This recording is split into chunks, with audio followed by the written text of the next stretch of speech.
100% vélo. Bonjour à toutes et à tous et bienvenue dans le 46e numéro de 100% vélo, le podcast de la rédaction des sports d'Ouest France consacré à l'actualité du cyclisme. Je suis Arthur Pinault et je suis aujourd'hui accompagné de Vincent Côté et de Gaspard Brémond. Bonjour messieurs. Salut Arthur, salut Gaspard. Salut messieurs, ça fait du bien de se retrouver. Eh oui, 3 semaines que nous n'avions pas pris l'antenne pour ce podcast. Le temps, je profitais bien comme il faut du Giro qui s'est terminé dimanche. Ouais, on est partis en stage tous en montagne, on a bu du jus de betterave avec Vincent et on est en forme. On s'est affûté en vue du magnifique mois de juin qui débute. Oui, le mois de juin débute ce lundi, mais nous, on va essentiellement revenir sur le Giro, le Tour d'Italie qui va faire l'objet de notre débrief avec la victoire de Jonas Vingegaard qui a complété la trilogie vainqueur sur les 3 grands tours. On restera en Italie avec notre coup de cœur pour le Français Paul Magnier qui a gagné 3 étapes et le maillot cyclamen de vainqueur du classement par points. Ensuite, notre coup de gueule, il sera adressé à l'équipe Groupama FDJ qui est en panne sèche ces derniers temps. Et enfin, vous l'attendiez, on parlera de Paul Sexas à l'occasion du Tour Auvergne-Rhône-Alpes qui commence dimanche. Ça sera l'objet de notre coup de projecteur. Vous avez le programme, on y va.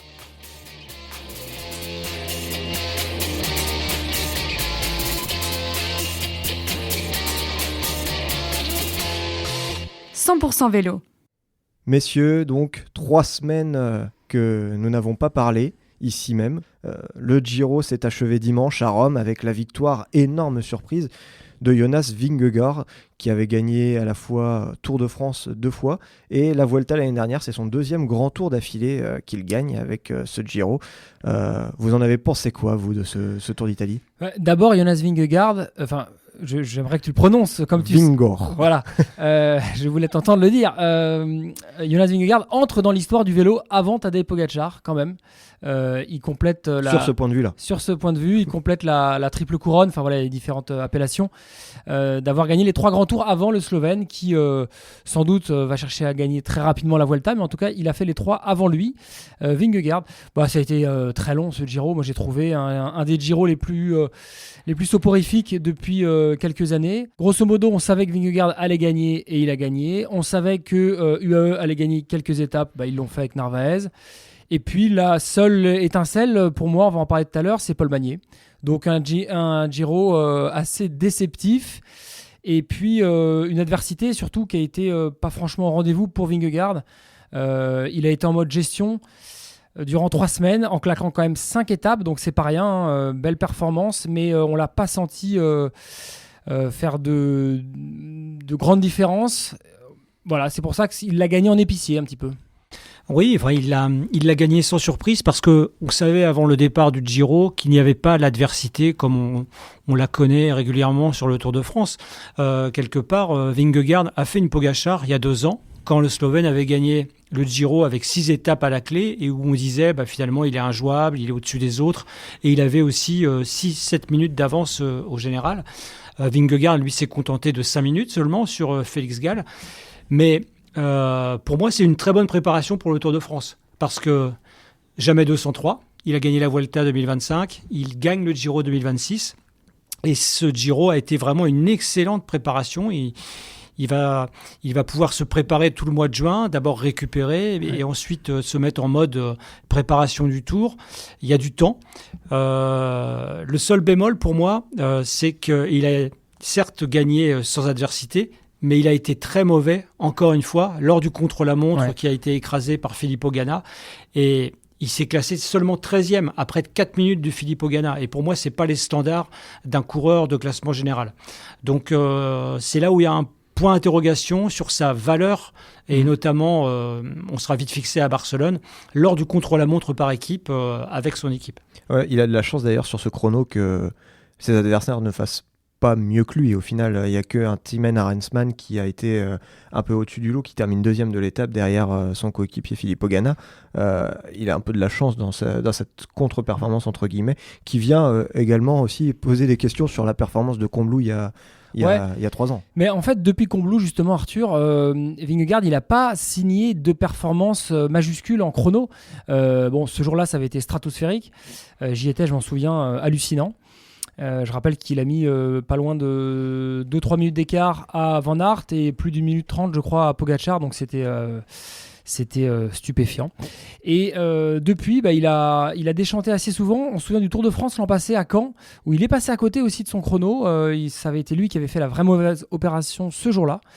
Et donc, c'est peut-être quelque chose à surveiller pour cet été pour le Tour de France, parce qu'il y aura le chrono par équipe, mais il y aura aussi après le chrono du côté d'Évian-Thonon, où il peut perdre du temps avant la 3e semaine qui sera décisive. Donc déjà qu'il aura un Giro dans les pattes, qu'il a plus ou moins bien géré, mais s'il ne réalise pas de chrono largement supérieur sur le Tour, la 3e semaine, elle peut être vite bâchée pour lui, quoi. Ça va être ça l'enjeu pour Vingegaard. Tu as raison, c'est de consacrer le mois de juin à travailler le chrono. Moi, il m'a donné l'impression de ne pas du tout avoir touché au vélo de contre-la-montre depuis des années. Et on sait que c'est une spécialité qui requiert vraiment un soin particulier chaque semaine. On sait que, par exemple, un Kevin Vauquelin fait énormément de travail à l'entraînement sur son vélo de chrono pour continuer à progresser. Après, là où il a été impressionnant, Vingegaard, c'est que c'est la première fois depuis son grave accident lors du Tour du Pays Basque 2024 qu'il accumule quand même les prestations de haut niveau. Il a gagné Paris-Nice comme ça en sifflotant. Il s'est baladé également sur le Tour de Catalogne.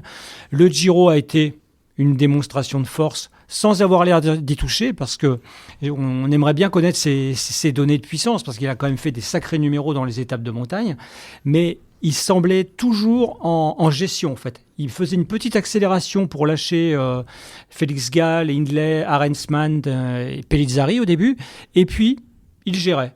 Et quelque part, quand on a de l'ambition sur l'ensemble de la saison, et notamment le Tour de France, je trouve ça plutôt intelligent. Alors, 2 choses pour le Tour de France. Son équipe, on l'a vu sur le Giro, c'était impressionnant. Sur le Tour, Van Aert sera là, donc il n'y a pas de souci, son équipe sera au rendez-vous. Donc ça va l'appuyer. Plus Armirail, bien sûr, très précieux. Pour le contre-la-montre par équipe, notamment. Ouais. Et l'homme à tout faire aussi, un peu comme Van Aert.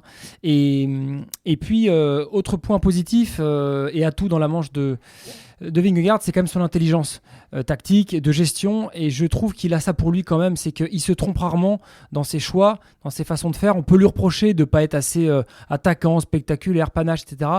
En fait, ça lui réussit plutôt bien. Parce que c'est pas un coureur attaquant. Quand il a été battu ces dernières années par Pogačar, c'était pas tellement sur la tactique, c'était plus physique, suite à des chutes ou des saisons un peu tronquées. Mais là, je pense qu'il est en pleine possession de ses moyens. Donc, avec cette intelligence de course-là, il peut venir chatouiller Pogačar. J'ai pas forcément dit le battre, mais en tout cas venir un tout petit peu le titiller. Ouais, parce que c'est justement ça l'interrogation. Vincent, tu parles de sa victoire sur Paris-Nice, sa victoire en Catalogne, sa victoire là sur le Giro. À chaque fois, il manque quelqu'un face à lui qui s'appelle Tadej Pogačar, qui lui, peu importe la concurrence, gagne. On l'a vu au Tour de Romandie où il a été absolument bluffant encore une fois. Pour vous, ce Giro, c'est la marche qu'il fallait pour aller enfin rivaliser avec Pogačar après 2 saisons où il a été quand même globalement en dessous du Slovène sur le grande boucle. En tout cas, il a reconnu qu'il n'avait pas ressenti pareille sensation depuis l'année 2023 où il avait battu Pogačar pour la 2e année consécutive sur le Tour de France. Donc, il faut lui faire crédit de ce pressentiment. Personnellement, je ne le vois pas battre Pogačar sur le prochain Tour de France. En revanche, je le vois être un opposant assez solide et aussi, comme le disait Gaspard, parce qu'il a une équipe qui est vraiment très, très solide. Victor Campenaerts va également doubler sur le Tour de France. Piganzoli, qu'on a découvert sur ce Giro, m'a impressionné. Et puis, il ne faut pas oublier Sepp Kuss. Toujours là. Et sans doute à un niveau supérieur à l'an dernier sur le Tour de France, où on sait que tactiquement, ils avaient été énormément critiqués, les Visma, parce qu'ils faisaient des grandes déclarations en zone mixte pour dire aujourd'hui, on va essayer vous allez voir ce que vous allez voir. Et puis, en fait, on ne voyait jamais rien. Mais Sepp Kuss n'avait pas ce niveau. Donc, peut-être que cette année, chez Visma, on a vraiment préparé un joli coup. Et puis, encore une fois, la confiance, elle est importante parce qu'il reste sur 2 derniers grands tours gagnés et il va être quelque part sur un nuage. Visuellement, il paraît comme ça un peu en dessous de Tadej Pogačar. Quand on les voit, quand on voit la puissance et l'explosivité d'un Pogačar quand il démarre et sa capacité à tenir, ça reste un peu plus impressionnant visuellement que Vingegaard. Moi, ce qui me fait croire que Pogačar sera quand même encore au-dessus sur le Tour de France, c'est justement le fait qu'il sera beaucoup plus frais quand même que Vingegaard. Et ça, déjà qui paraît au-dessus, en plus de la fraîcheur en plus. J'ai l'impression que ça fera quand même la différence pour le Slovène. Jonas Vingegaard là, qui va prendre un peu de repos et après il va rejoindre son équipe en stage à Tignes pour préparer ce Tour de France. Donc normalement on ne le revoit pas avant le Tour. Ça c'est acquis.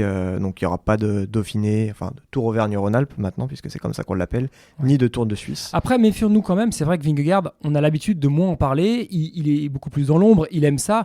Les 2 Tours de France qu'il gagne, au départ, en tout cas le premier, au Danemark, on parlait beaucoup de Pogačar, beaucoup de Roglic, un peu moins de lui. Il aime cette position du challenger, il aime moins la lumière que le Slovène, donc ça peut aussi plaider pour lui.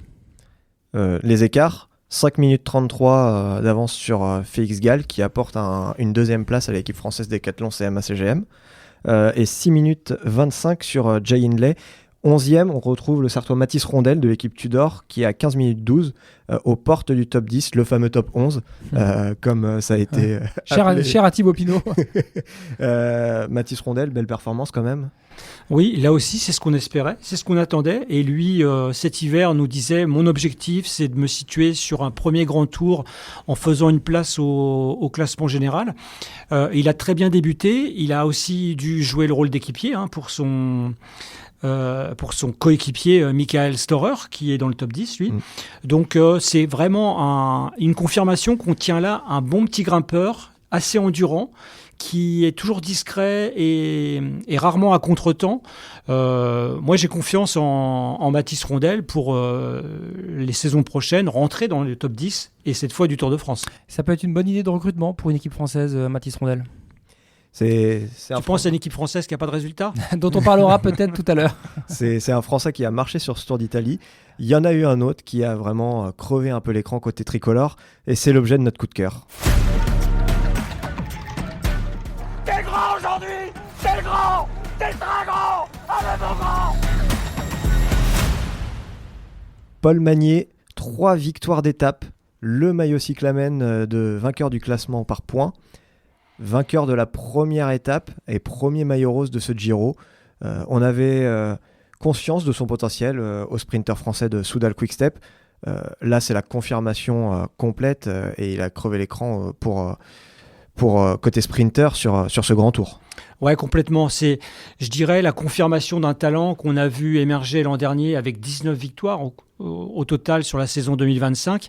On l'attendait énormément en début de saison, notamment sur les classiques, puisque la presse belge voit en lui l'héritier de Tom Boonen sur les courses d'un jour. Il s'est un petit peu raté et notamment n'a même pas été aligné sur Flandre et Roubaix après une campagne compliquée avec des chutes, avec des erreurs tactiques. Mais il a totalement répondu présent dans cette préparation du Giro au sein d'une équipe Soudal Quick-Step où il était extrêmement bien accompagné, notamment par Jasper Stuyven.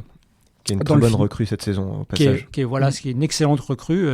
C'est Patrick Lefebvre himself qui le dit, l'ancien patron, ton ami Gaspard de cette équipe belge. Et donc, Paul Magnier a justifié en fait tous les espoirs qu'on place en lui depuis maintenant 2 ans. Et surtout, chez Jonathan Milan, le grand sprinter italien, il a montré que c'était lui le grand monsieur du sprint du Giro. En endossant le maillot cyclamen, comme tu l'as dit. Et il rejoint là, au palmarès, des Nasser Bouhanni, Arnaud Desmar et même Laurent Jalabert, je crois, qui par le passé ont remporté ce classement par points. Il a été sympa, il a même été grand seigneur. Il a laissé gagner Jonathan Milan devant le Colisée hier, l'Italien chez lui, donc très beau. Non mais exceptionnel. Et tu parlais d'Arnaud Desmar, Nasser Bouhanni. Effectivement, c'est la suite. On a la confirmation que ça y est, la France retient un grand sprinter capable de gagner sur les grands tours. Moi, j'ai hâte de le voir sur le Tour de France. Il va pas le faire cette année, mais sans doute l'an prochain.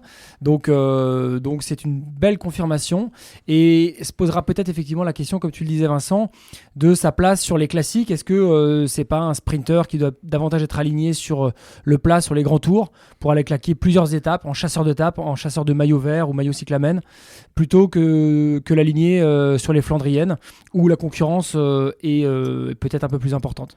Ouais, c'est la question, mais je pense qu'il est trop tôt pour y répondre en fait. Il n'a que 22 ans. Voilà. Cette année, il a eu un programme de préparation pour les classiques. Ça n'a pas fonctionné, mais parce qu'on sait aussi que ce sont des courses un petit peu guerrières, un petit peu boucherie, où il suffit d'être pris dans une chute, on revient jamais, d'avoir un problème de matériel et puis on est pris dans la cassure. Donc, il faut surtout pas tirer de conclusions hâtives. Moi, je pense qu'il a le potentiel effectivement, et comme le disent nos amis belges, en qui j'ai toute confiance, pour un jour essayer d'aller accrocher un monument comme le Tour des Flandres. On a beaucoup d'amis belges. Énormément d'amis belges sont des références dans le cyclisme. Arthur, ton sentiment? Moi, j'ai pas trop d'amis belges. J'en ai un en particulier, mais voilà. Non, Paul Magnier, il a fait un très bon Giro. C'est vrai qu'on l'attendait. Maintenant, on a hâte de le voir sur le Tour de France. Tu l'as dit, Gaspard, ça sera pas cette année. Ce n'est pas à son programme. Ça sera Tim Merlier qui sera le sprinter pour Soudal Quick-Step. Il peut devenir sprinter numéro 1 dans la formation belge? Oui, mais est-ce que la formation belge cherche vraiment un sprinter numéro 1? Moi, j'ai le sentiment que Tim Merlier et Paul Magnier s'entendent vraiment très bien. On sait que Tim a une excellente mentalité. Et puis, dans un calendrier World Tour, c'est mieux d'avoir 2 sprinters de très haut niveau plutôt qu'un seul. Donc, faut-il installer une concurrence entre les deux? Moi, je ne pense pas. Tant que les deux s'entendent comme ça pour gérer le programme de course, c'est tout bénef pour l'équipe qui est bien contente de les avoir pour justement remonter un petit peu dans la hiérarchie. Ouais, et puis, Quick-Step n'a pas forcément en ce moment de grands leaders de classement généraux. Donc, ça leur permet justement d'aligner ces cartes-là au sprint. Elles peuvent être assez complémentaires en fait. Et tu parlais de ses attentes sur les classiques. Ses résultats ont été un peu dans la lignée de ceux de son équipe au final, qui est un peu passé à côté de sa campagne de classique avec seulement la 3e place de Jasper Stuyven sur Paris-Roubaix. Est-ce que pour l'instant, comme tu disais Gaspard, le mieux c'est pas de le laisser sur les sprints massifs, justement, quand on voit la concurrence qu'il y a sur les courses pavées, notamment les classiques du Nord, tant qu'il y a des Van der Poel, tant qu'il y a de Pogacar, c'est un peu barré pour lui, non? Pour moi, c'est un peu la même question que pour Romain Grégoire chez Groupama FDJ, dans un autre registre. C'est que je pense que son équipe fait une erreur en misant énormément sur ces garçons-là, sur ces courses-là. Il y a plus fort, comme tu le dis, qu'eux. C'est un constat aujourd'hui. Donc en fait, il faut un petit peu pivoter. Et ce qu'ils ont fait sur le Giro, c'est très judicieux. Ils le feront sur le Tour sans doute l'an prochain. Donc Romain Grégoire, je le vois plus gagner une étape du Tour de France qu'une classique de début de saison flandrienne, par exemple. Oui, c'est assez juste. Néanmoins, il ne faut pas oublier son âge. Il n'a que 22 ans. Il a débuté le cyclisme sur route très tardivement, puisqu'il vient du VTT. Donc, on sait que les classiques nécessitent un apprentissage assez long, sauf quand on a la classe et le talent de certains champions du monde. Mais moi, je serais pas aussi définitif. Pour moi, il peut jouer sur les 2 tableaux, justement à l'instar d'un Tom Boonen, qui, on le rappelle, a quand même des références avec 4 Paris-Roubaix, 3 Tours des Flandres, et puis une vingtaine d'étapes sur le Tour de France. Peut-être qu'il peut jouer sur un Grand Wevelgem, dont le nom a changé et il m'échappe, mais je le vois pas jouer, moi, sur les monuments du Nord, quand même. Paul Magnier ne sera pas sur le Tour de France cette année, mais est-ce que ça sera le prochain Français vainqueur du maillot vert? On le rappelle, ce classement qui échappe à la France depuis 1995 et Laurent Jalabert. Il y a de fortes chances, oui. À moins que Paul Sexas nous fasse une Bernard Hinault de la grande époque, c'est-à-dire en gagnant plusieurs maillots. Mais parce que c'est simple, en fait. Si on est maillot jaune et qu'on gagne 5 ou 6 étapes, on n'est pas loin du maillot vert. Ouais, Pogacar l'a fait en 2024, il l'a pas eu, mais oui, on n'en est pas loin en tout cas. Le barème de points fait que ça favorise quand même plus les sprinters. Exactement, mais il peut faire mieux que Pogacar s'il a une étape de plus. Non, mais soyons sérieux. Je pense qu'effectivement, oui, Magnier est taillé pour ramener le maillot vert à Paris quand il prendra le départ du Tour. En tout cas, non, il n'est pas dans l'équipe Groupama FDJ. Tu as parlé de Romain Grégoire, qui est le dernier vainqueur côté Groupama FDJ cette saison. C'est l'objet de notre coup de gueule. Elle était nulle aujourd'hui, nulle. Si, elle était nulle aujourd'hui. L'équipe Groupama FDJ United qui a fini ce Giro avec la 3e place de Paul Penouet à Rome sur la 21e étape. Mais globalement, ils sont un peu passés à côté de ce Giro, et même depuis quelques semaines maintenant, on a tendance à les voir un peu moins, ces Groupama FDJ United. Faut-il s'inquiéter pour cette équipe ? Oui, quand même. C'est un peu l'histoire de leur saison, ce qui s'est passé dimanche à Rome. Ils sont pas si loin, mais ils y sont pas vraiment quand même. C'est-à-dire qu'on les a pas beaucoup vus pendant 3 semaines. Là, il y a eu les boucles de la Mayenne ce week-end aussi. Ils n'étaient pas présents au palmarès. C'est assez inquiétant quand même parce qu'ils marquent très peu de points, pas assez. Alors c'est la première des 3 saisons, on sait, au classement World Tour, donc il n'y a pas le feu au lac. Il y aura 2 saisons derrière, même si celle-là n'est pas terminée non plus, pour se rattraper, pour ajuster au niveau du recrutement, faire des choix différents. Mais clairement, on s'aperçoit qu'il manque de cartes aujourd'hui dans cette équipe. Il manque de coureurs capables de lever les bras. On avait des espérances sur des courses de dimension un peu plus secondaire, notamment dans l'ouest de la France, sur la FDJ United Series. Même ces courses-là, ils ne gagnent pas. Donc je crois qu'il y a quand même beaucoup de questions qui se posent actuellement chez Groupama FDJ. Il va y avoir peut-être des choix un peu différents l'an prochain. Mais pour moi, pour répondre à ta question, c'est quand même assez inquiétant. Oui, c'est une véritable spirale négative en fait, parce qu'il n'y a que 3 succès depuis le début de saison. 2 pour Wen Kostyo, une étape et le classement final de l'Étoile de Bessèges. Et puis, tu l'as dit Arthur, Romain Grégoire sur la Drôme Ardèche classique. Alors, c'est un paradoxe, Romain Grégoire, parce qu'en fait, il a énormément de places d'honneur sur des classiques World Tour. 4e de Strade Bianche, de l'Amstel Gold Race. C'est ça, 4e et 2e du Trofeo Leguiglia. Voilà, je crois qu'il est aussi 9e de Liège ou de 7e de la Flèche. Enfin, c'est la preuve que Romain Grégoire est un excellent puncher français, toujours présent à très très haut niveau. Mais effectivement, ça ne gagne pas. Et puis surtout, les autres cadres de cette équipe, les autres leaders, sont aux abonnés absents. David Gaudu signe un très mauvais début de saison, comme Valentin Madouas. Et derrière ces cadres, on s'aperçoit aussi qu'il y a une carence. Alors, c'est peut-être dû à la formation de cette équipe ou aussi au recrutement de ces dernières années, mais il n'y a pas de sprinter de renom. Et on sait qu'un sprinter de renom, ça rapporte des points, ça rapporte des succès. Paul Penouet a eu certes des soucis de santé en 2024, mais il n'arrive pas à retrouver finalement le chemin de la victoire. Donc ça pèse forcément. Et puis, peut-être que cette équipe arrive aussi au bout d'un cycle. Je sais que tu l'as dit, Gaspard, en interne, il y a énormément de réflexions actuellement pour savoir comment rebondir. Mais il y a urgence parce qu'aujourd'hui, au classement World Tour, ils sont vraiment très très loin. Même devancés par de bonnes équipes Conti Pro, je pense à Cofidis, donc c'est quand même aussi surprenant. Et quand on ne gagne plus, c'est comme dans une équipe de sport co, on entend toujours les entraîneurs ou les joueurs de foot le dire, quand la spirale est vraiment inversée, c'est très difficile de changer la donne. Et le meilleur exemple, tu parlais des boucles de la Mayenne, Gaspard, en disant qu'il n'y avait aucun résultat significatif. Pour avoir regardé l'étape Rennes samedi, leur meilleur coureur depuis le début de saison, Thibaut Gruel, est encore ressorti frustré, alors que c'est un coureur qui a énormément de talent, mais à chaque fois, il est toujours barré par plus fort que lui, en l'occurrence des Mats Pedersen, des Benoît Cosnefroy. Donc, il n'y a pas à rougir, mais toujours est-il qu'en termes de résultats, c'est quand même assez inquiétant. 4 top 10 sur le Giro, dont 2 pour Paul Penouet sur des étapes de sprint, et Rémi Cavagna qui fait 3e du contre-la-montre derrière Filippo Ganna et Timen Arensman.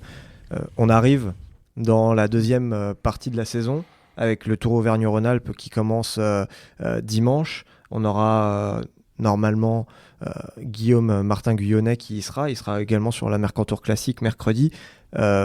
Et puis le Tour de France en juillet. Ce sont des courses où on doit voir justement cette équipe française qui aujourd'hui, dans la hiérarchie World Tour, elle a longtemps été première française. Et là, elle est derrière Decathlon et elle est maintenant derrière Cofidis. On doit les voir justement sur ces courses-là. C'est un peu soit l'un soit l'autre, c'est-à-dire que alors que tu arrives au moment le plus important de ta saison, soit la dynamique se retourne complètement, il y a un déclic.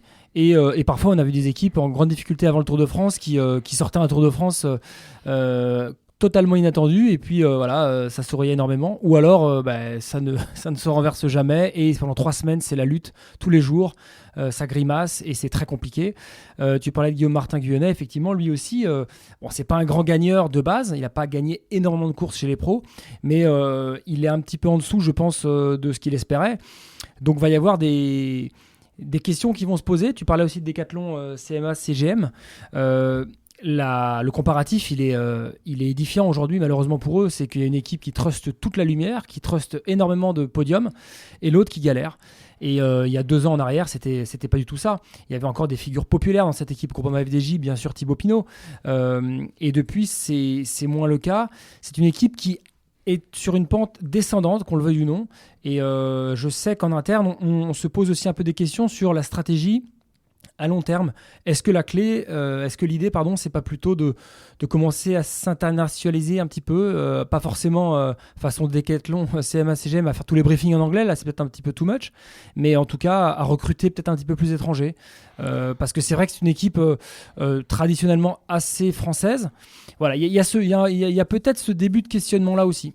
Ouais, je sais pas si c'est une nouveauté, ça, parce que faut pas oublier qu'ils avaient des coureurs comme Stéphane Kung qui est parti maintenant chez Tudor, et ils ont eu des Laurence Pitty qui fait les beaux jours de Red Bull Bora sur les classiques.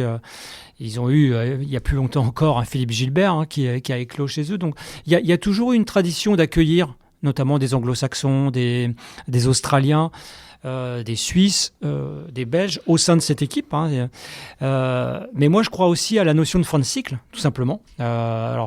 Est-ce un hasard si c'est l'année où Marc Madiot est un peu moins, on va dire, présent, il est certes président de Groupama FDJ, mais ce n'est plus le manager général, puisque c'est Cyril Coronac qui l'a remplacé. Est-ce que c'est un hasard, cette passation de pouvoir, qui se ressent dans les résultats? Enfin, il y a tout ça, je pense, en interne à analyser. Et puis, il y a aussi peut-être une fin de cycle avec les leaders qui sont installés depuis plusieurs années. On sait que plusieurs agents travaillent sur les recrutements déjà, alors que la saison avance vite. Certains envoient Valentin Madouas dans une autre formation. Il est possible que ça bouge aussi de ce point de vue-là. On va suivre ça avec attention dans les prochaines semaines, et on va suivre attentivement les résultats de Groupama FDJ United sur les courses qui arrivent. Et il y en a une qui arrive dès dimanche. On la connaissait sous le nom de Critérium du Dauphiné. Elle change de nom tout de suite, c'est notre coup de projecteur.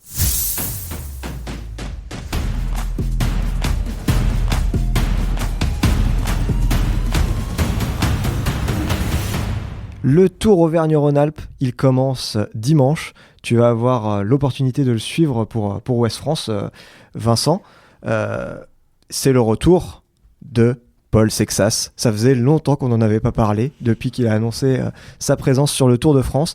Il va répéter un peu ses gammes sur cette épreuve d'une semaine, même s'il n'aura pas face à lui toute l'armada d'adversaires qu'il pourra trouver sur le Tour de France. Qu'est-ce que vous attendez de Paul Sexas et de ce Tour Auvergne-Rhône-Alpes ? Qu'il gagne. Il aura, comme tu le disais, des adversaires. Il y aura Oscar Onley, il y aura Juan Ayuso, il y aura notamment chez UAE Isaac Del Toro, Joao Almeida. Donc il y aura des adversaires qui seront très costauds, mais il n'y aura pas les 3-4 meilleurs du Tour de France potentiellement. Donc eu égard à son nouveau statut, si on est cohérent, il va devoir chercher à gagner ce classement général du Dauphiné, ce qui serait un événement aussi, parce que le Dauphiné, la dernière victoire française, c'est Christophe Moreau en 2007, et il a tous les atouts pour y briller. Il y a un chrono par équipe le mardi où son équipe sera l'une des 2-3 grandes favorites, et il y a 3 derniers jours assez propices à ses talents de grimpeur, avec notamment une arrivée finale au plateau de Solaison très très compliquée, très raide. Il y aura, je pense, un engouement. Il sera porté par la foule le week-end. C'est chez lui, il est de Lyon. Voilà, tout est un peu écrit pour qu'il soit acteur et tout en haut de l'affiche. Après, une course n'est jamais écrite à l'avance. Oui, ça c'est le scénario idéal. On sait qu'il sort de quasiment 3 semaines de préparation en Sierra Nevada avec l'équipe Decathlon CMA CGM qui ira au Tour de France. Et puis ce week-end, il était avec un noyau restreint dans les Pyrénées, autour de Sainte-Marie de Campan, où il a reconnu la 6e étape du Tour. Et il a pu donc monter plusieurs reprises le Tourmalet. Donc oui, l'ambition maintenant pour Paul Sexas, c'est évidemment d'inscrire son nom au palmarès du Dauphiné, c'est évident. Après avoir annoncé sa participation au Tour, après avoir survolé la Flèche Wallonne et un temps accompagné Pogačar sur Liège, forcément on attend une victoire. Maintenant, il ne faut pas aller plus vite que la musique parce que UAE va avoir une très très belle équipe. C'est vrai que c'est des garçons qu'on a peu vu courir, Isaac Del Toro, Joao Almeida, puisqu'il y a eu des forfaits sur blessure, sur chute. Même chose pour Juan Ayuso. On est sans nouvelles de Juan Ayuso depuis Paris-Nice finalement, où il était contraint à l'abandon lors de l'étape du mercredi sous des trompes d'eau. Donc ce sont les vraies questions de cette semaine dans le Dauphiné. Situer Sexas par rapport à des garçons qui ont un peu plus d'expérience que lui. Ouais, qui ont plus d'expérience que lui, mais tu parlais de ces 4 adversaires. Ce sont des garçons qui ont été très irréguliers ces derniers temps. Ils ont explosé sur des courses au Pays Basque ou ailleurs. Et du coup, ils arrivent avec moins de garanties et de certitude que Paul Sexas. Lui, je rappelle que dans son communiqué de presse annonçant sa participation au Tour de France, il a fixé de lui-même des objectifs très élevés. Il s'est mis, lui, tout seul, la pression en disant qu'il allait jouer le général et bien sûr la place la plus haute possible. Donc en fait, à partir du moment où lui-même annonce ça sur le Tour de France, la course qui prépare le Tour, logiquement 3 semaines avant, il doit jouer la gagne. Donc si, alors qu'il a dominé de la tête et des épaules Juan Ayuso par exemple au Tour du Pays Basque, si là il prend une claque face à lui, ça fera un petit peu tâche à 3 semaines du Tour. Et ce sera un petit peu dur à comprendre. De manière générale, est-ce que quand on l'a vu sur le Tour du Pays Basque, quand on l'a vu sur la Flèche Wallonne, quand on l'a vu sur Liège-Bastogne-Liège, désormais, peu importe qui est présent en course, même si c'est Pogačar, on sait que c'est difficile ou quoi que ce soit, la gagne, c'est l'objectif maintenant, quoi qu'il arrive avec lui. Sur des courses d'une semaine, comme celle-là, comme le Dauphiné, enfin le Tour Auvergne-Rhône-Alpes, où pour moi, il est dans sa zone de confort. Il a déjà gagné ces courses-là au Pays Basque. Donc en fait, maintenant, sur ces courses-là, oui, il est attendu pour la gagne. Après, le Tour de France, c'est une autre paire de manches. Mais sur le Dauphiné, pour moi, c'est le favori numéro 1. Oui, tout à fait. De toute façon, tu l'as rappelé, Gaspard, effectivement, il a mis la barre très haut en exprimant ses ambitions du Tour. Donc forcément, le Dauphiné est la marche logique. Et alors, à moins qu'il module un petit peu son discours dans la conférence de presse qu'il va donner samedi à la veille du départ, à voir aussi comment justement il est sorti de ce stage de préparation quand même assez exigeant, où il a accumulé le dénivelé, les bornes, jour après jour. Mais forcément, le Dauphiné constitue un test grandeur nature. Et puis, son parcours, tu l'as dit, les 3 jours consécutifs avec des arrivées au sommet constituent un terrain de jeu où de toute façon les grimpeurs vont se retrouver ensemble. Donc forcément, il va vouloir se situer et chercher le maillot jaune. Alors après, la seule chose qui peut se passer aussi, c'est il peut avoir décidé avec ses coachs, ou en tout cas dans sa phase de préparation, de ne pas être à 100% pour le Dauphiné. Il ne sera sans doute pas à 100%, donc peut-être que dans son processus jusqu'au Tour de France, il va nous dire que le Dauphiné n'est qu'une étape et que volontairement il décide non pas de le zapper mais de poursuivre, on va dire, sa progression et que ce ne serait pas son objectif numéro 1. C'est pour ça que je te parle de conférences de presse où il risque de moduler un petit peu ses ambitions. Mais en fait, personne n'est à 100% au Dauphiné. C'est ça. D'ailleurs, ça ne servira à rien d'être à 100% au Dauphiné puisque le Tour, c'est quand le Dauphiné s'achève. Enfin, le Tour Auvergne-Rhône-Alpes, si on va se faire gifler par l'organisateur, il reste 3 semaines avant le départ du Tour et potentiellement 5 avant la semaine décisive des Alpes. Donc, il ne faut surtout pas être prêt à 100%. J'ajoute que maintenant, tu parlais de Tignes, qui est le lieu de rassemblement de Visma entre Dauphiné, Tour de Suisse et Tour de France. Paul Sexas aura aussi un rappel d'altitude. C'est comme ça que les entraîneurs s'expriment maintenant. Le rappel d'altitude qui va bien, juste avant les championnats nationaux, où d'ailleurs la majorité des leaders maintenant ne vont plus. Donc Sexas ne sera pas au championnat de France. Et ça, c'est quand même dommageable. C'est chez lui en plus. Chez lui, c'est à moins de 30 km de la maison. Donc Je pense que c'est un petit peu triste pour le public.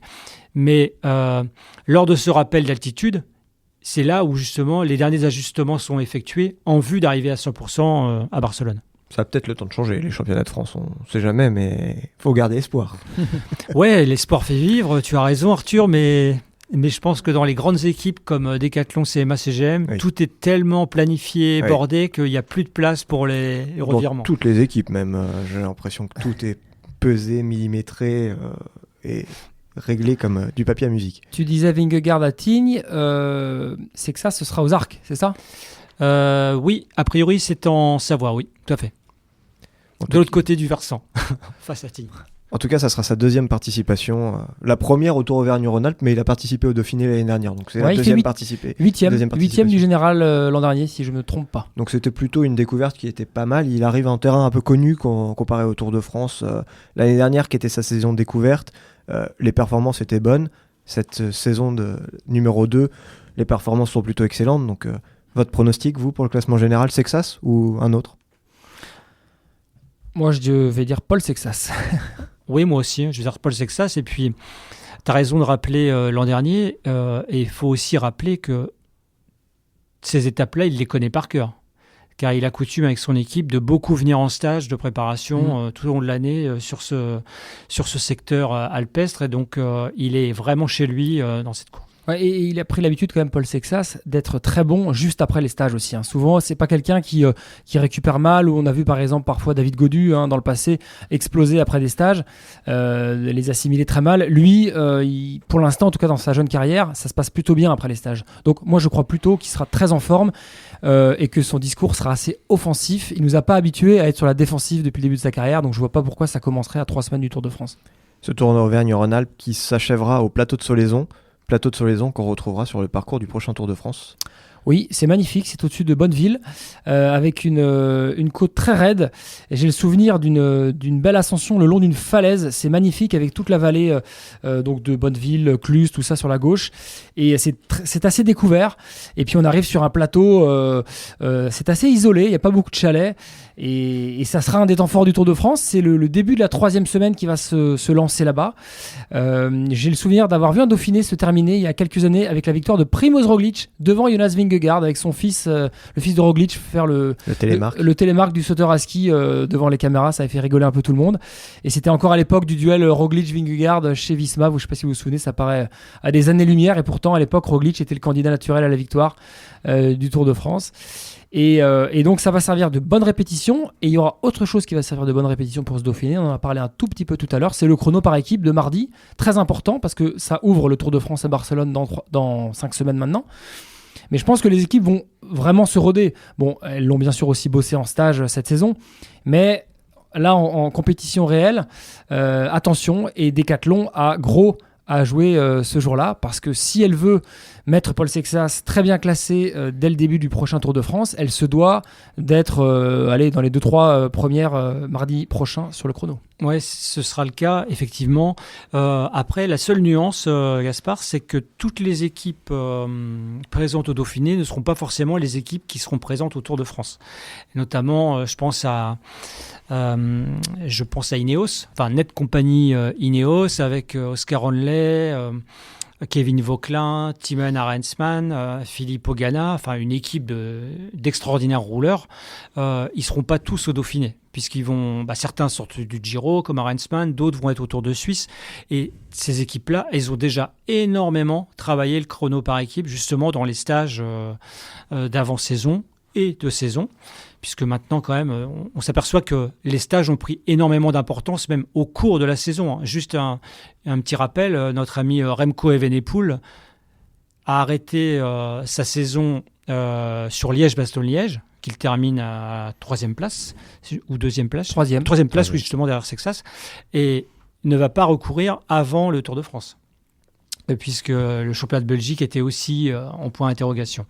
Donc il a préféré se consacrer uniquement au stage et ne plus aller en course de préparation. Donc, il y aura des enseignements sur ce chrono par équipe, notamment pour Decathlon, CMA, CGM, qui aura son équipe quasi type en vue du Tour. Mais pour les autres, je pense qu'il faudra relativiser.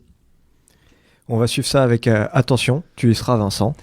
Donc, pas au départ, mais on rejoindra la caravane du Tour Auvergne-Rhône-Alpes pour le final en fin de semaine. Et ça va être intéressant quand même de voir la Sexas Mania à quelques semaines du Tour de France, parce que il a gagné et il a brillé à l'étranger pas mal cette saison, mais depuis qu'il a ce statut et qu'il incarne cet immense espoir, il n'a pas couru en France véritablement. Donc là, on va pouvoir mesurer, même si le Dauphiné c'est très différent du Tour de France, mais en tout cas, on sent quand même déjà une atmosphère. Ça va être intéressant, Vincent, de voir ça, et peut-être aussi de voir à quel point on protège Paul Sexas, parce que j'imagine qu'il va y avoir autour de lui tout un dispositif pour le protéger, et voilà, comment il va gérer tout ça. Exactement, l'équipe grandit avec lui et donc va devoir faire face à cet engouement. On sait qu'il est très fort sur le vélo, mais ce qui se passe hors vélo, c'est aussi l'apprentissage du haut niveau, et c'est juste que ce Dauphiné va constituer déjà aussi un avant-goût de ce qui va se passer au mois de juillet. Il a participé à la Faune Ardèche Classique cette saison, Paul Sexas, qu'il a gagné. C'était sa dernière apparition en France. Avant, il y avait eu les championnats d'Europe, mais c'était l'année dernière. On va suivre ça avec attention, en tout cas, ce Tour Auvergne-Rhône-Alpes. On va terminer ce 46e numéro avec quelques petites informations en bref. On n'a pas beaucoup parlé de cyclisme féminin aujourd'hui. Il y a en ce moment le Giro féminin. Il a commencé samedi. C'est en cours jusqu'à dimanche, 9 étapes. La principale favorite s'appelle Demi Vollering pour FDJ United Suez, équipe avec laquelle elle a prolongé pour au moins 2 saisons. La néerlandaise qui a été la recrue phare de l'équipe à l'hiver 2024. Elle restera donc sous pavillon français au moins 2 saisons de plus, et vous pouvez suivre ce Giro féminin sur westfrance.fr. Concernant toujours les féminines, Yasmine Lechki, je ne sais pas si je prononce bien, je suis désolé pour elle, a gagné le Bretagne Ladies Tour ce dimanche. La dernière étape se disputait en Mayenne dans le cadre d'un partenariat avec les boucles de la Mayenne, justement. Chez les jeunes, il y avait l'Alpe Isère Tour cette semaine et la victoire de Mathis Van Kerkhoff de l'équipe Visma Leasebike Développement. Rémi Arsac de Decathlon CMA CGM, toujours dans l'équipe développement, finit 5e, et à noter la victoire de Tom Lambert-Witzel lors de la 2e étape, le coureur de Villefranche-Beaujolais. Et enfin, on va terminer, on a parlé un peu des boucles de la Mayenne, Benoît Cosnefroy, qui a signé sa 3e et 4e victoire cette saison. C'est même 3e et 4e victoire du mois de mai, puisqu'il a gagné l'étape Rennes, la 2e étape, ainsi que le classement général. Auparavant, il avait gagné une étape du Tour de Hongrie, ainsi que le Grand Prix du Morbihan. Très beau mois de mai pour le coureur manchois qui a rejoint UAE cette saison. L'homme de l'Ouest, incontestablement, il gagne en Bretagne, il gagne en Mayenne. C'est la victoire d'un persévérant, c'est sa 7e participation aux boucles de la Mayenne. Il avait fait 2 fois 2e. Et bien là, il rafle enfin la mise. Donc bravo à Benoît, un coureur très attachant qu'on aime beaucoup à West France. Et on devrait le retrouver sur le Tour Auvergne-Rhône-Alpes, logiquement. Un grand bravo aussi aux boucles de la Mayenne, qui année après année ne cesse de grandir et de proposer de jolis plateaux avec plusieurs équipes pour le Tour présentes. Donc ça fait plaisir d'avoir dans le Grand Ouest des courses par étapes de cette valeur.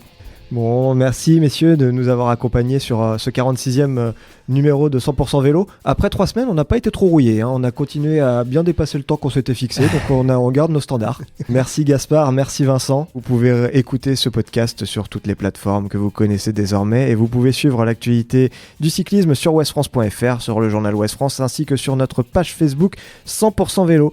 On vous dit à bientôt, ciao. Salut.